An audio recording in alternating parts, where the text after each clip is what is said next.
I know it. You know it. Mike Jones knows it. NC State has one of the best tight ends in the country, and he's lined up for a massive year.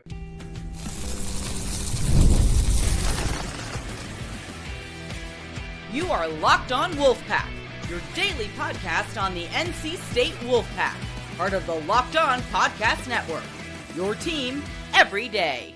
What's up, Wolfpack Nation? It's time to get locked in with Locked On. Thanks for making Locked On Wolfpack your first listen each and every day. We are free and available wherever you get your podcast and on YouTube, part of the Locked On Podcast Network, your team every day. Happy Thursday to all. As always, I'm Grayson Boone, joined by special guest Mike Jones. He's in the house, filling in for Kenton Gibbs, who's still living it up on the West Coast, but we should have Kenton back for our Friday show. Mike, I appreciate you joining me. We still have a lot to talk about as we're now 1 week away from kickoff, technically inside of 1 week away from kickoff against ECU. Perfect opportunity to have you on today because we're talking tight end Justin Joly. And for those of you that follow the Locked On Wolfpack Twitter account, last fall, every time we played a game, hopefully you saw the Justin Joly counter, meaning that every time he caught a pass, you might have even done targets if I'm not mistaken, every time he caught a pass, he had a tally. Every tweet, every catch, it was out there. Of course, that will be back this season. But, Mike, we know how talented, the pure talent that tight end Justin Joly has. What are your expectations for him following up what was already an impressive year last year? Well, hopefully, as we all alluded to, 500,000 times last year, that he continues to get more and more targets because, as we all have alluded to tons of times, even during the offseason as well, him showing up on all of those, preseason, freak lists and preseason All-Americans and stuff like that, he's extremely talented. As the old meme goes, get the ball to the Italians, from right. Kicking and screaming. You want to get the ball to your best guys and let him do what he does with it. It's the epitome of you have a player that excels at virtually everything he does. Why wouldn't you want to be using him for the majority of your game plan? And it's so interesting because Kent and I have also talked about this not that long ago. But when you look back through his stat line in 2024, every game was like 3 catches, 4 catches, 2 catches, 3 catches. And it's like, obviously we had Casey Concepcion on the team and he was a little bit of a target vacuum. But it's kind of inconceivable to think about how little we used Justin Joly last year, and yet he was still able to produce. He was the leader in receiving yards with 661 on only 43 catches. And so we'll get into the over-under here in just a little bit. But what do you perceive his usage to look like this season in 2025? Logically thinking, you would think that he's one of your best. You think it would go up. You would think. However, the kind of X factor and we'll talk about it as far as like the intriguing stuff for later on, but we don't really know what Roper's offense is going to look like. Right. That's kind of the X factor and everything, but logically thinking, you'd be like, okay, well, we need to get it to him at least once or twice a drive, or try to, have him being the main route runner in the progression. Right. I had tweeted, I think a couple times last year, it's not a crazy thought that he should almost be looked at, or at least like half targeted on every single play that gets thrown. And then it sounds crazy. And obviously in the interest of predictability, you can't exactly go that route, but you have a guy that's top 5 at his position in the country, not even just the ACC. We're talking a top 5 tight end in the country. So it's not even a want at this point. It is purely a need that you're going to have to target one of your best players on the team. Something else I want to talk about, because in any given game, NC State has roughly, 65, maybe 70 plays. To think about Justin Joly only touching the ball 4 times out of that 60, it's mind-boggling. And so, yes, the target count and the reception count is going to have to skyrocket going into the season. But I do want to talk about the other half as well. Maybe some potential hurdles you see for Justin Joly. Maybe why wouldn't he have as big of a season as we hope that he would? Kind of like I was just saying a minute ago, we don't really know what Roper's offense is going to look like. It might be, I know they said in a few interviews that it's going to be returning to more of like a pro-ish style kind of thing, right. But, pros still throw the ball, all the time. They still operate off the shotgun or even like sometimes even in the pistol. So we really don't know what it's going to look like. The other thing kind of leading into that is, as everybody has been exclaiming, even on a national level, of how good he is, other defensive coordinators are going to take notice of that, and they're Sure. going to see the film and all that kind of stuff. So that would be my kind of keys as far as that goes. Yeah, a question mark that actually I have a couple question marks. But a big question mark I have is like, if Justin Joly is who we think that he is he going to get the KC treatment that we saw last year? And if that's the case, will he be sort of rendered ineffective because the team knows what to look for? They know how to game plan for him. And essentially they like remove him from the game plan. I'm worried about NC State almost getting a little bit too predictable. Obviously, there's a lot of other external factors that will play into that. My second worry is the offensive line. And I said multiple times on here that the offensive line is probably the most important positional group on the team, because if they are not as effective as we need them to be, that will affect CJ, which will in turn affect Justin Joly. And then big picture, that affects the entire offense. So obviously he can't do it by himself. Justin Joly can't throw the ball and catch it by himself. He's going to need a lot of other things to go right as well. Let's go ahead now and transition into the over-under graphic that I'll pull up here on the screen. Now, this is a high mark. That was some of the comments I got on Twitter after I posted it. It is a high mark for a tight end. I have it at 824.5. So effectively, will he have 825 receiving yards or not? Mike, what are your thoughts? Is this too high, or do you think he can excel? So I think it might be a smidge too high, but kind of going back to some of the points before, I think defenses will, especially in the passing game, especially in like the red zone and things like that, I think they're going to key in on him hard. With him obviously being the number one, passing option, is what everybody has been saying the entire time. But I think he gets over last year's, which was like 661, I think, or 660, somewhere in that range. Yep. I think he ends up somewhere in like the 750 to even maybe low 800s range. So I think he just gets under it, but I think he has more overall targets and catches this year.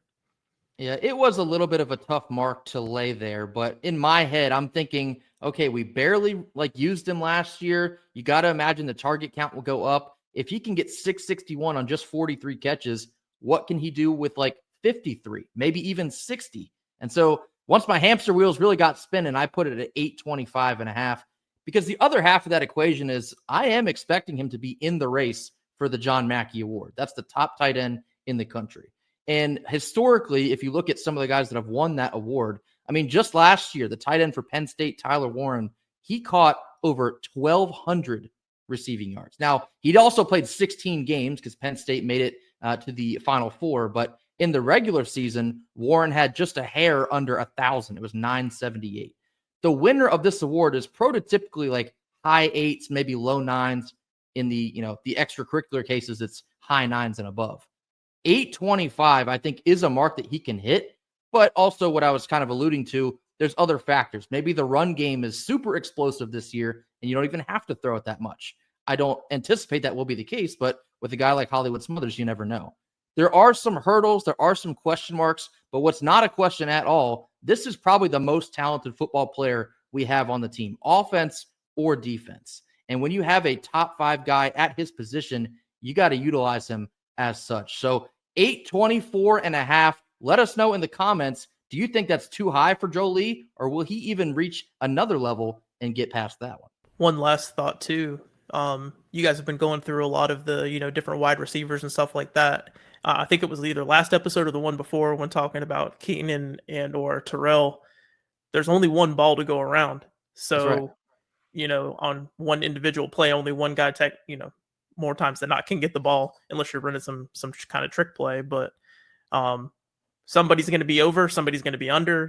If you're spreading the ball around is really where you're going to get him, his big chunk plays like we saw last year, because you get that one-on-one coverage and everything. So we'll see. Yeah, that's right. Not everybody can go over, because if Noah Rogers is cooking and Wesley Grimes is having a good year, then obviously that's going to take away a little bit from Justin Joly. So there's a lot of questions still up in the air. I think the most important point that Mike said here, we don't quite know what the Kurt Roper offense is going to look like. We can only hope that Justin Joly will be utilized the way that we know that he should be. Coming up next, now that we are just 1 week away from kickoff, let's talk about some of the biggest concerns we have before we get this thing going. This comes after a quick word from our sponsors. Our first Thursday sponsor is Rugiet. What's up, fellas? I'm talking to y'all right now. You've probably heard of Viagra or Cialis. Maybe even you've tried them. But if you're looking for something beyond the usual pill, it's time to get Rugiet Ready. Rugiet Ready is a next-gen prescription treatment designed to amplify arousal in the brain and boost blood flow. Unlike the usual pills that can take hours, Rugiet's 3-in-1 formula dissolves under your tongue and kicks in fast, on average in just as little as 15 minutes. Effects can last up to 36 hours. You can stay confident and control when the moment is right.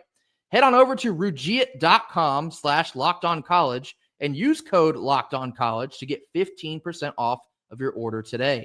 That's Rugiet, Rugiet, Rugiet.com/LockedOnCollege, LockedOnCollege, Locked On College for 15% off of your order.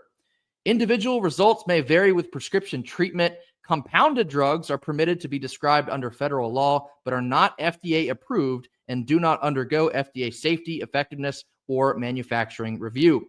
Please visit Rugiet website for full safety information. Middle portion of our Thursday show. We are a week away from kickoff. ECU on Thursday night, August the 28th. I'm chomping at the bit. Mike, I know you're chomping at the bit. Kenton's chomping at the bit. But we still have some slight concerns that maybe we won't have answered before kickoff. Mike, let's get into some of your biggest concerns that you have still before the season begins. Number one for me would be who's going to be the other linebackers. Like, we obviously know Caden Fordham and Sean Brown are going to be out there. You know, they're both captains, all that good stuff. Who's going to be the other, either just one linebacker or two, if you want to classify that like bandit kind of position, you know, as a linebacker, D-line, whatever you want to do. So who's going to take that role? Who's not? You know, what kind of formations are we going to be running? As far as overall big picture stuff, with both offense and defense, we have new coordinators. So to me, like, I'm thinking, you know, well, what's everything going to look like? How are the guys going to pick up, you know, the schemes and all that kind of stuff? So that's the big, you know, kind of big question marks for me. You hit the first point with the nail on the head. That's immediately where my mind goes, is that linebacker room. Actually, I think Kenton would also tell you the exact same thing. The linebacker play of last year, it fell short on so many different fronts. It killed us in critical moments in multiple. You got to figure you're probably like 1 to 2, maybe like 3 plays away from 2 entire games, their outcome being flipped. We're talking 6-6 to 8-4. And if that were to happen, there's so many different conversations that would be happening around the NC State football program right now. And that linebacking core is going to be right at the forefront on seeing if that gets re-answered this season in 25. Not only is Caden Fordham back, but I'm so intrigued to know, like, how healthy are you 10 months after a torn ACL? And he says he's ready to go. The team has obviously cleared him. He's going to be a captain. He's got the number 1 jersey. So he will be out there from snap 1 and game 1. But I still, like, in the back of my mind, maybe it's just because I've grown up and ACL injuries used to be like a year sentence almost. And so it's like, geez, 10 months and he's ready to go at the middle linebacker position, no less. It's like, oh my God. Okay, well, if they say he's good, then I guess we're going to roll with it. I have some concerns there. And maybe you certainly hope there's not any rust as well. So much time off and, the recovery process, certainly hope that doesn't detract from him as well. And then you mentioned the other linebackers. We know that Sean Brown's going to be in the mix. He's also a captain alongside of him. I've heard a lot of buzz about the Norfolk State transfer. That's A.J. Richardson. I think he's actually had multiple pick sixes in some of the scrimmages this fall. Will he be the other starter? Will we see maybe Elijah Groves is a big buzzword name, but I haven't really heard much about Elijah Groves. There's still a lot of questions. Maybe Trey Thomas, the Temple transfer. The linebacking core is going to be vital for this defense on getting off the field on third down. It just simply plagued us last year. And I'll address your second point about the coordinators. Yeah, you're absolutely right. We already talked about the Kurt Roper offense. Still some question marks. We don't know if they're going to be pass heavy or run heavy. An intense effort to be well balanced.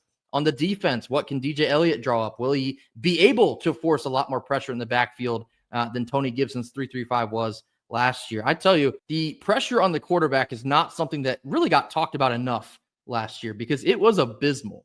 Davin Vann was, not to be disrespectful, but it almost felt like he was out there by himself at times. He's taken on double teams, still finding a way to blow up a play whenever he could, but you just never felt like we could get into the sack numbers, maybe force some more TFLs.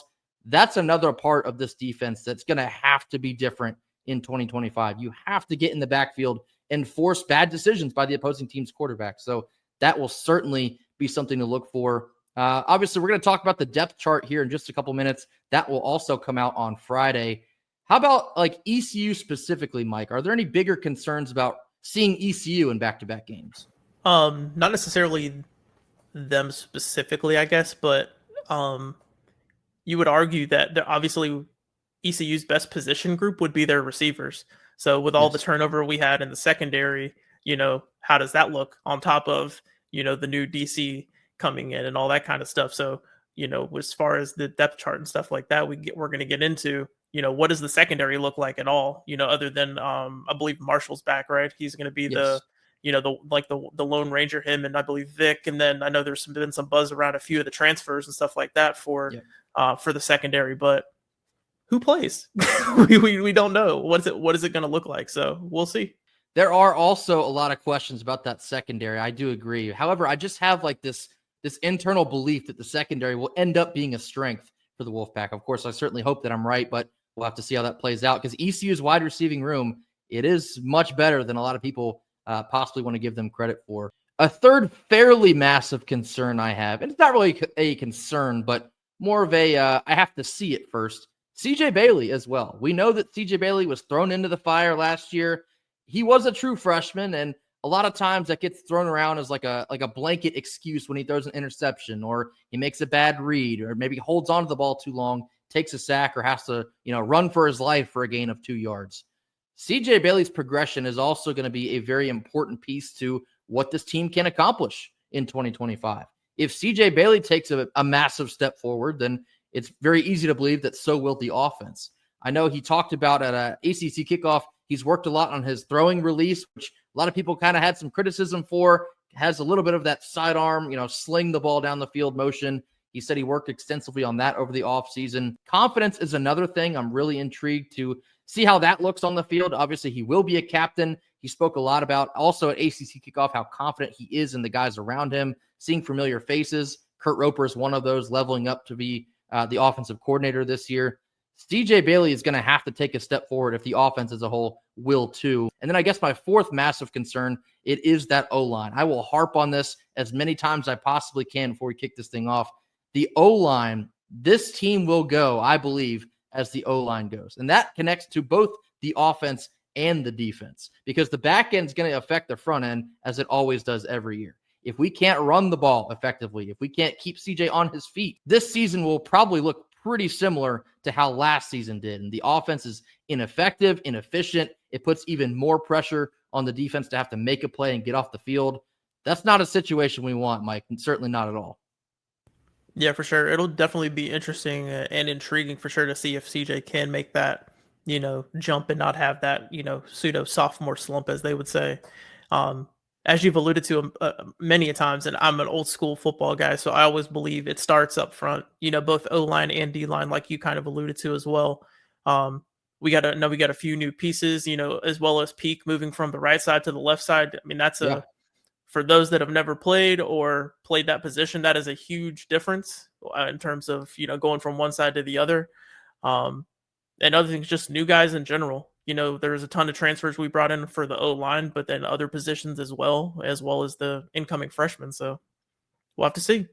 Something that Coach Doran says a lot. I mean, it feels like every year that when they have so many new faces, it takes time for everything to gel and for guys to mesh together and play well together and understand each other's tendencies. So that's going to be something to keep an eye on. And I think my last final point, and I'll turn this over to you, Mike, as well. Coach Doran in year 13. What does that look like? We know that last year was a massive, air out of the balloon. We thought we'd be contending for an ACC championship, potentially in Charlotte, just to go 6-6 and then drop that bowl game to ECU. Coach Doran in year 13, Mike, what are your thoughts on maybe where this season will go for him? That's another thing that's definitely intriguing too, as far as, where he's going to go. As you guys kind of alluded to on the Locked On podcast or the Locked On ACC podcast, and have talked, at different times, throughout the last year-ish, is he even going to be here after this year? Whether that be, his decision or the university's decision. It definitely comes down to how they do this year, I think, for sure, to one point. But another point, even with, the new OC coming in. Other than when Drinkwitz was here as the OC, the offense has looked roughly similar, to a lot of, fans. They're going to run the ball a crap ton, which there's nothing wrong with running the ball, but if running ain't working, you got to do something different. So, Right. I know that's been kind of his mark, that he really wants to be a balanced offense and always has been, which there's nothing wrong with that. But if one side isn't working, you got to kind of, maybe go into the other. The other thing would be, he's shown in the past that he's not really, I guess you could say, air quote, comfortable winning shootouts. Yes. Like we saw in I believe it was the Wake game last year, he got like a 10 or 13 point lead, and then just, all right, we're gonna milk this thing out, and then Wake ended up coming back and winning. So, is he gonna get over that hump? Is he gonna give full reign over to Roper to call the offense? Is he gonna have his hand in the mix? Who knows? You totally threw me the alley-oop with that. That's exactly what I wanted to talk about. My biggest intrigue with Coach Doran this year, is it going to look like how it's always looked? Or are we going to see like more urgency to try and win these games and put out the fire before it even starts late in the fourth quarter, getting conservative, keeping teams in it? I want to see a team that's so aggressive that they will build a lead and then continue to keep hunting more points. Keep building a lead. Don't sit back and trust your defense to try and get it done in the end. We've just been burned too many times in the past, that this is not a team this year that can certainly afford to do that. We saw that even with last year, as talented as we thought that the team was going to be. If you can't find a way to get off the field on third downs, if you can't keep a 10-point lead in the fourth quarter, you're going to hit a brick wall time and time again. So those are some of our biggest concerns inside of 1 week away from kickoff. Coming up next on Friday, the depth chart will be finally released, the week 1 depth chart. We'll give you our thoughts on some of the most intriguing position battles. This comes after a quick word from our sponsors. Our second Thursday sponsor is OpenPhone. If you're running a business, every missed call is money left on the table. Think about the last time that you needed a service. If the first person didn't answer your call, did you wait?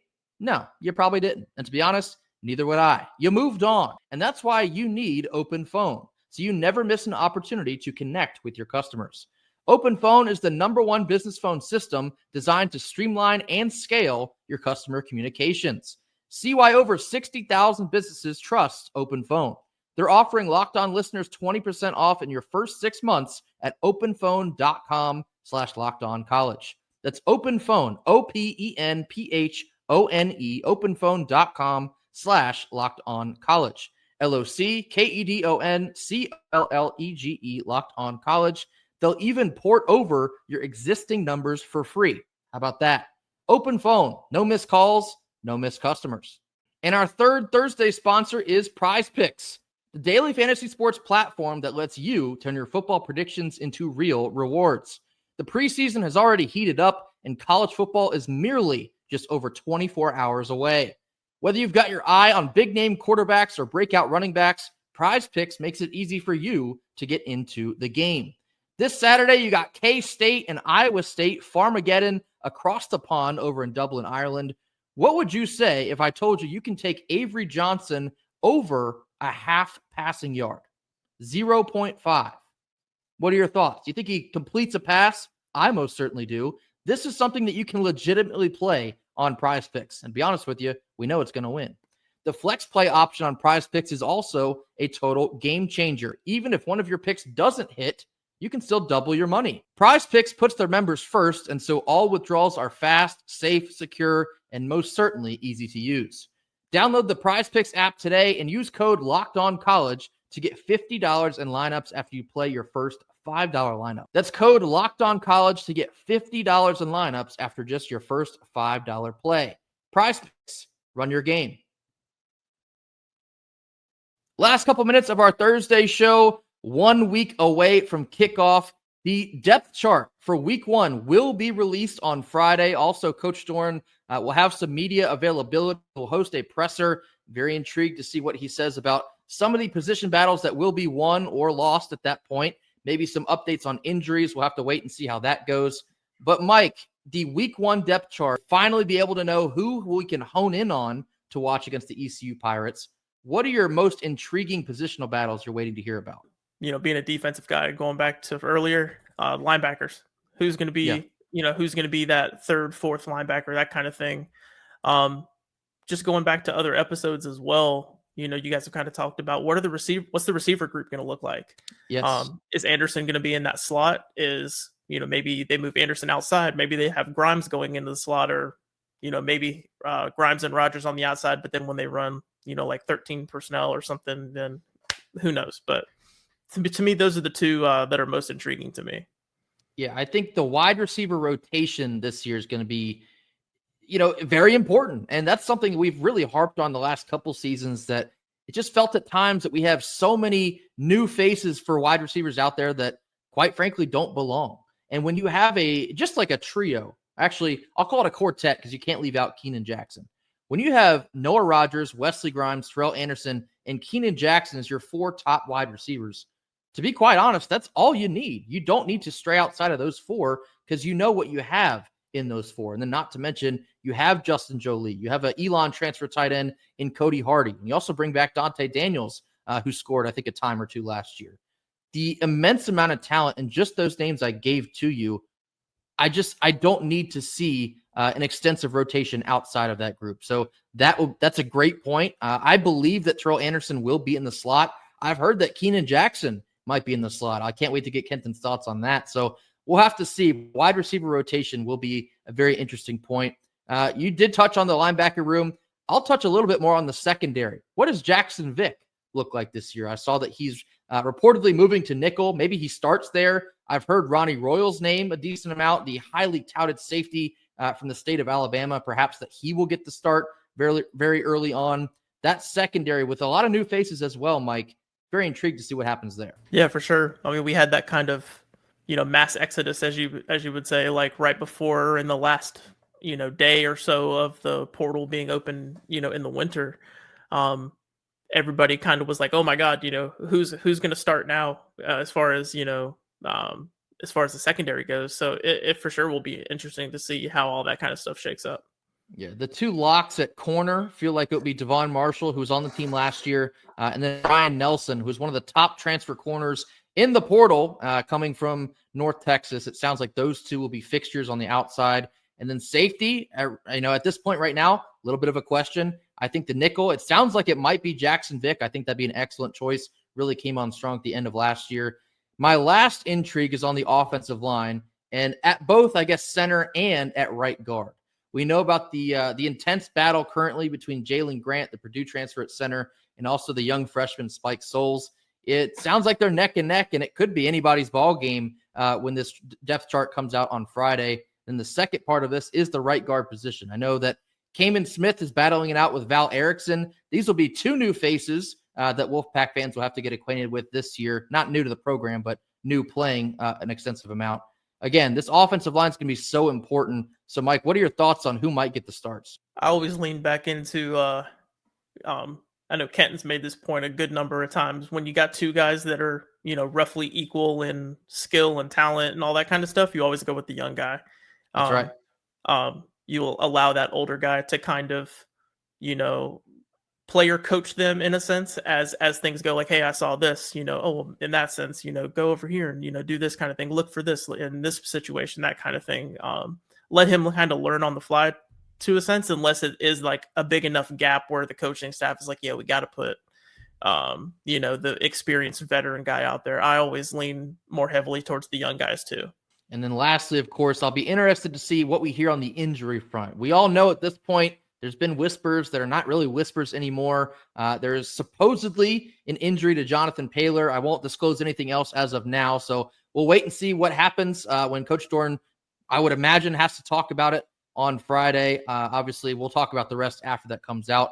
But anyone else on that front too, I want to know about the total health of this team going into week 1. It's so important that you can make it to week 1 without being extensively banged up. Like UVA, for example, we play them week 2. They've lost, I believe by my count, like 3 or 4 starters already. And that's feels like hell, probably, I'm sure, in Charlottesville before even week 1 begins. So the overall health of the team is going to be something to keep an eye on as well. One other position battle we really didn't get into at all is the defensive line. True. Very true. obviously we know the big guy in the middle there, Brandon Cleveland, but who else is going to be there? Are we running a three front? Are we running a four front? Is Right. that Bandit considered a D lineman? Do they kind of swap that position in and out, depending on the formation or what the opposing team's offense is doing? Who knows? It'll be interesting to see who jumps up there. Like I know Price got a lot of run last year. Yep. So I would think that he would probably be up in that, but who knows with some of the new transfers we got in, like the guy from Texas Tech, you've mentioned a good amount. And things like that. So I think that's a really intriguing one too. Yeah, no, that's an excellent point. I've heard a pretty extensive amount of buzz about, I think it's Kean Sloan from Utah State. He'll be an edge rusher. Sebastian Harsh from Wyoming. And then additionally, that's Joseph Adidere joining us from Texas Tech. Those three names, I think, will be mainstays on that defensive line, of course, with the addition of Brandon Cleveland and Travali Price. Already said it here a couple minutes ago, but forcing pressure in the backfield, it might be the most important facet of the defense this year. And every new defensive coordinator, when they take a new job, they all say that we're going to be, hell-bent on forcing pressure and force interceptions and get in the backfield. Every single one of them says that. I want to see DJ Elliott prove it, because that's not something, strangely enough, that we were getting from Tony Gibson last year, and it really hurt us. So forcing pressure in the backfield, that defensive line is going to have to be beastly up front. It's a great point, Mike. I'm certainly intrigued to see who gets the starts there as well. That will do it for us here on Thursday. Again, a humongous thank you here to Mike Jones, our guy, one of our favorite listeners, and our resident NC State wrestling guy. He'll certainly be back on here as wrestling fires up in the fall, getting into the winter too. Mike, big thank you for joining me again. Be sure to hit that like button, drop your comments in the comment box, mash that subscribe button if you have not already. We'll catch you right back here on Friday. Kenton will be back, and we're going to give you our full schedule predictions for this 2025 season. We'll see y'all tomorrow, and until then, go Pack.